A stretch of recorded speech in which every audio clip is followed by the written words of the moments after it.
Ayun nga, coming off a win kayo ngayon.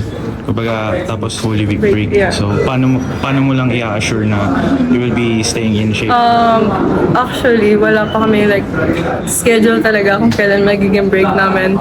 But I know like continuous pa rin yung training namin na mag-prepare pa rin kami sa second round. Nandun pa rin yung mindset namin na hindi kami titigil sa performance namin ngayon kasi nakikita ko sa team namin na nandun na kami. We're getting there sa kung anong gusto man namin.